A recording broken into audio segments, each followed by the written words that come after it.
Bienvenue à Métabolismo TV, votre source d'information correcte sur le métabolisme et la santé. Tremblement dans les mains? Qu'est-ce que ce sera? Je suis Franck Suarez, spécialiste de l'obésité et du métabolisme. Je veux vous parler de personnes qui nous écrivent qu'elles souffrent de tremblements dans les mains. On parle parfois de tremblements dans d'autres parties du corps. Un jeune homme nous écrit « Le médecin pense que j'ai la maladie de Parkinson ». La maladie de Parkinson est une maladie du système nerveux où la personne perd le contrôle de son système nerveux et le corps ne cesse de bouger, mais ce n'est pas courant chez une personne jeune. Ce que je veux qu'il sache, c'est qu'il y a une relation directe entre les tremblements qui se produisent sans leur contrôle à l'intérieur du corps et la carence en particulier en magnésium minéral. Je vais au tableau, regardez.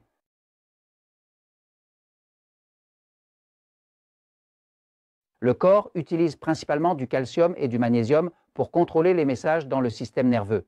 Ces minéraux sont essentiels pour la transmission des signaux électriques entre les cellules nerveuses.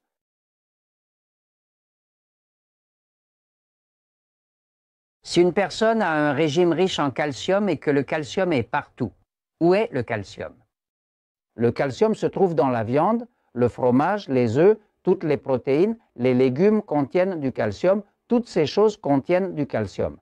C'est-à-dire que le calcium est partout. Maintenant, ce qui est rare dans la population, des tests ont déjà été effectués à ce sujet. Des études cliniques montrent qu'environ 86% de la population mondiale est déficiente en magnésium.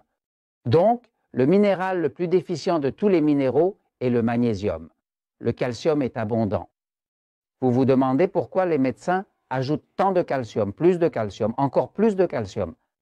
Ils le font car la société pharmaceutique leur a vendu l'idée que les personnes atteintes d'ostéoporose, qui perdent une partie de leur os à cause de la porosité osseuse, manquent de calcium.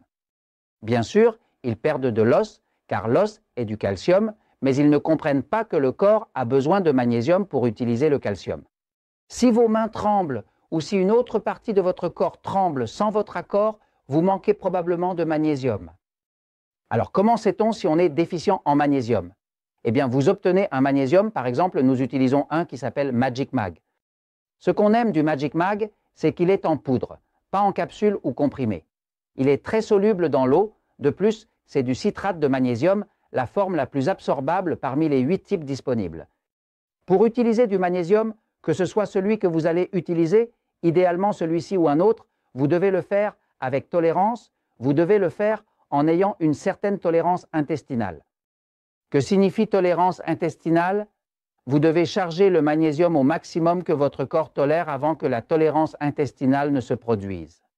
Par exemple, vous commencez avec une petite cuillère, le lendemain vous en prendrez 1,5 cuillères, le jour suivant vous en prendrez 2, le jour suivant vous en prendrez 2,5 cuillères, le jour suivant vous en prendrez 3.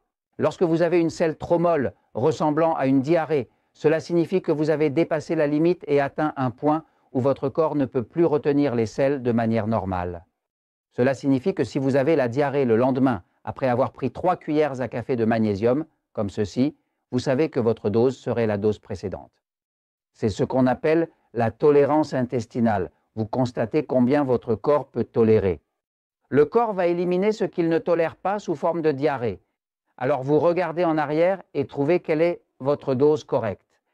Si vous utilisez du magnésium pour la tolérance intestinale, vous verrez probablement que les tremblements et les choses étranges dans le corps se résolvent, en plus de baisser la pression et aider à perdre du poids ou contrôler le diabète.